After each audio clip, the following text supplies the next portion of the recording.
మిత్రులకు నమస్కారం.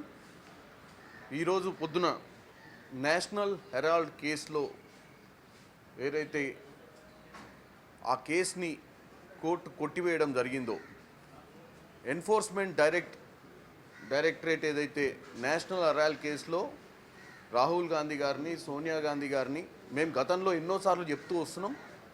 National Herald కేసులో ఎటువంటి ట్రాన్సాక్షన్స్, ఎటువంటి లావాదేవీలు జరగలేదు. నేషనల్ హెరాల్డ్ కేసు అనేది కుట్రపూరితంగా కక్ష సాధింపు కోసమే బీజేపీ గాంధీ కుటుంబాన్ని భారతదేశ ప్రజల ముందు దోషులుగా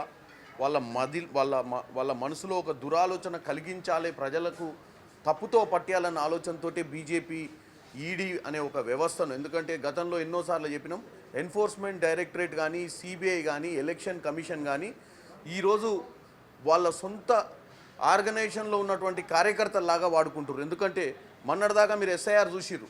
ఎలక్షన్ కమిషన్ భారతదేశ వ్యాప్తంగా కూడా ఎట్టి పరిస్థితుల్లో బీజేపీని గెలిపియాలి, ఎన్డీఏ ప్రభుత్వాన్ని కాపాడాలన్న ఉద్దేశంలోనే పనిచేస్తుంది. కానీ ఏ రోజు కూడా అదొక న్యూట్రల్ బాడీ అన్న విషయాన్ని మర్చిపోయింది. అంతకుముందు ఎన్ఫోర్స్మెంట్ డైరెక్టరేట్ తోటి చాలామంది పొలిటికల్ పార్టీస్ని, భారతదేశంలో చాలామంది పొలిటికల్ లీడర్లను, అన్ని పొలిటికల్ పార్టీలు ఎక్కడెక్కడైతే స్ట్రాంగ్ ఉండేనో అటు పోతే వెస్ట్ బెంగాల్లోనో, తమిళనాడులో, ఇంకా ఉన్నటువంటి తెలంగాణలో ఎక్కడ పడితే అక్కడ గతంలో కూడా మీరు చూసిరు, ఇప్పుడు కూడా చూస్తున్నారు. ఎక్కడైతే అధికారంలో స్ట్రాంగ్ లీడర్షిప్ ఎమర్జ్ అయిద్దో అక్కడ వీలైతే అక్కడ వాళ్ళని నిర్వీర్యం చేయడానికి ఈ సంస్థలన్నింటినీ వాడుతారు. ఏ సంస్థలు? CBI, ED, election commission. దాంట్లో భాగంగానే ఈరోజు క్లియర్గా భారతదేశ ప్రజల ముందు ఈడీకి చివాట్లు పెట్టింది కోర్టు. ఈ కేసు, నేషనల్ హెరాల్డ్ కేసులో ఎటువంటి ట్రాన్సాక్షన్ జరగలేదు, ఎటువంటి లావాదేవీలు జరగలేదు, ఎటువంటి ప్రాపర్టీ మూవబుల్ కానీ ఇమ్మూవబుల్ అసెట్స్ కానీ ట్రాన్స్ఫర్ కాలేదు. మీరు ఉట్టిగానే ఛార్జ్ షీట్ ఫైల్ చేసి వాళ్ళ మీద ఎఫ్ఐఆర్ ఫైల్ చేయించే దిశగా మీరు నోటీసులు ఇవ్వమని చెప్పి కోర్టుకు పోతే కోర్టు చివాట్లు పెట్టి ఇలాంటి పనులు చేయొద్దని చెప్పడాన్ని చూస్తుంటేనే ఈరోజు బీజేపీ ప్రభుత్వం ఇకనైనా వైఖరి మార్చుకొని, ఇకనైనా ఉన్న వ్యవస్థలను ప్రజా సంక్షేమం కోసం, ప్రజల అవసరాల కోసం, పెద్ద పెద్ద సమస్యలను పరిష్కరించడానికి ఈ ఈడీలను, సిబిఐలను వీటిని వాడాలి. కానీ ఇన్కమ్ ట్యాక్స్లను, తర్వాత ఎలక్షన్ కమిషన్లను కానీ వాళ్ళ స్వలాభాల కోసం, వాళ్ళ పార్టీ మనుగడ కోసం ఇలాంటి కార్యక్రమాలు తీసుకోవద్దనేది ఈరోజు తెలిసింది. దీంతో భారతదేశ ప్రజలకు కూడా తేట తెల్లమైపోయింది. బీజేపీ తన సొంతంగా ఉన్నటువంటి వ్యవస్థలను ఎలా పొలిటికల్ పార్టీస్ మీద ఇన్ఫ్లుయెన్స్ చేస్తూ ఈరోజు రాహుల్ గాంధీ గారు, సోనియా గాంధీ గారి మీద ఉన్నటువంటి నేషనల్ హెరాల్డ్ కేసులోనే తేట తెల్లమైంది. దాంతోపాటు భారతదేశంలో ప్రతి పేదవాడికి, గ్రామీణ ప్రాంతంలో ఉన్నటువంటి ప్రతి మనిషికి ఏదో ఒక ఉపాధి అవకాశం ఉండాలి అన్న ఉద్దేశంతో 2005లో అప్పుడున్నటువంటి ప్రధానమంత్రి మన్మోహన్ సింగ్ గారు నేషనల్ రూరల్ ఎంప్లాయ్మెంట్ గ్యారంటీ స్కీమును తీసుకురావడం జరిగింది. National Rural Employment guarantee scheme ఏంటంటే అన్ని దేశాలల్లో పేదవారి కోసం ఒక సోషల్ సెక్యూరిటీ అని ఉంటుంది. అంటే వాళ్ళని కాపాడడానికే ప్రభుత్వం కొన్ని స్కీమ్స్ పెట్టి వాళ్లకు ఆర్థికంగా ఆదుకునేటువంటి వ్యవస్థ భారతదేశంలో గతంలో లేకుండే.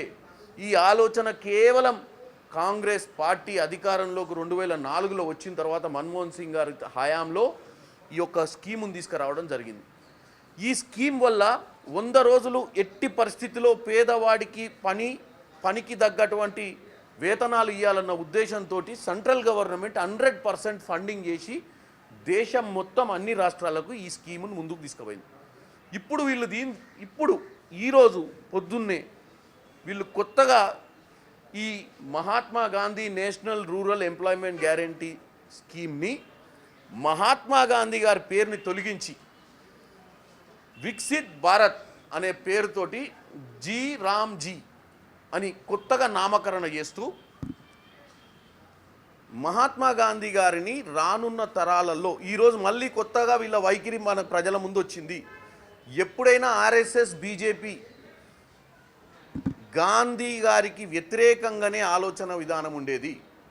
గాడ్సే గారు గాంధీ గారిని చంపినప్పటి నుంచి చూస్తే ఆర్ఎస్ఎస్ భావాజాలంలో మార్పు రాలేదు. అప్పుడు ఆయనను హత్య చేసిర్రు.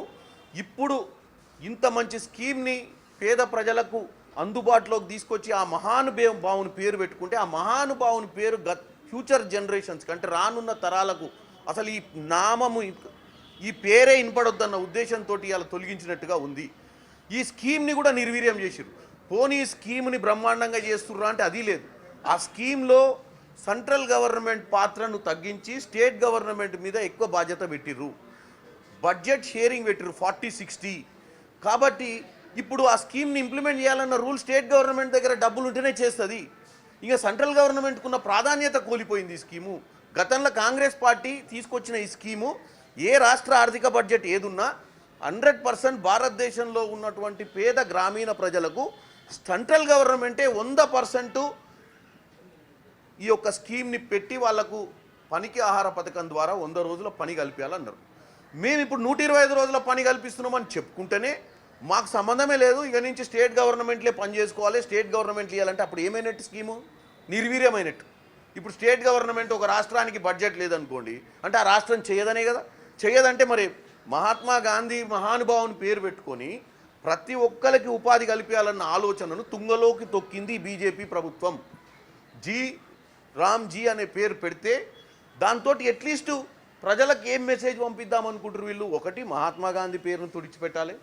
2, అందరికీ భగవంతుడు అంటే ప్రేమనే, కానీ ప్రతిసారి వీళ్ళు ఎక్కడో ఒకడ హిందుత్వాన్ని చూపించాలన్న ఒక ఆలోచన. ఎందుకంటే ఈరోజు పేదవాడు ఒక క్రిస్టియన్ ఉంటాడు, ఒక ముస్లిం ఉంటాడు, ఒక దళితుడు ఉంటాడు, రకరకాల ఒక కులాల నుంచి ఉండి ఊర్లలో ఉంటారు. ఈ స్కీమ్ని మార్చేసి ఈ స్కీమ్కి ఒక దేవుని పేరు పెట్టి తప్పుదో పట్టించే ప్రయత్నం బీజేపీ చేస్తుంది. దీంట్లో కేవలం పేరు మార్చిర్రు, కానీ స్కీమ్లో ఏమాత్రం కూడా నాణ్యత కానీ పట్టుదల కానీ మంచి చేయాలన్న ఆలోచన లేని స్కీమును తీసుకొచ్చిర్రు. భారతదేశ వ్యాప్తంగా కాంగ్రెస్ పార్టీ ఈరోజు ఈ యొక్క స్కీమ్ని మహాత్మా గాంధీ గారి పేరుని తీయడం కానీ ఈ స్కీమ్లో ఉన్నటువంటి మార్పిడి ఏదైతే ఒరిజినల్ ఫండమెంటల్స్ అంటే ఏదైతే నిజంగానే పేదలకు సహాయం చేయాలనుకున్నటువంటి ఈ స్కీమ్ని తుంగలోకి దక్కినందుకు భారతదేశ వ్యాప్తంగా కూడా ఈరోజు కాంగ్రెస్ పార్టీ మండల స్థాయిలో కూడా దీని మీద మేము ప్రొటెస్ట్ చేయాలని చెప్పి ఒక నిర్ణయం తీసుకున్నాం. ఎందుకంటే భారతదేశ ప్రజలకు వాస్తవాలు తెలవాలి, బీజేపీ ఆలోచన విధానం, ఆర్ఎస్ఎస్ ఆలోచన విధానం తెలవాలని ఈరోజు ఈ కార్యక్రమం తీసుకుంటున్నాం.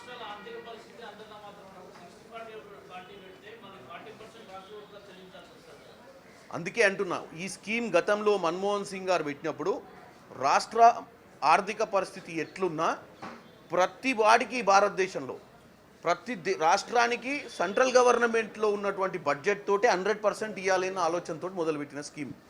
అంటే ఇప్పుడు స్కీమ్ చేయాలన్న పట్టుదల సెంట్రల్ గవర్నమెంట్కి లేదు. ఎందుకు? 40-60 అని పెట్టినప్పుడే ఇంకా మాతోటి కాదు, చేస్తే మీరు చేసుకోరు లేకపోతే లేదని వదిలేసింది. అంటే పేదవాడి బాగోగులు చూద్దామన్న ఉద్దేశంతో 125 రోజులు చేస్తున్నామని ఒక పక్క చెప్తూనే అసలు ఏ రోజు కూడా గ్యారంటీ లేకుండా చేసిర్రు ఈరోజు 100 రోజులల్లో. కాబట్టి దీన్ని అందరూ ప్రతిఘటించాలి, ప్రజలు ఆలోచించాలని తెలియజేస్తున్నాం.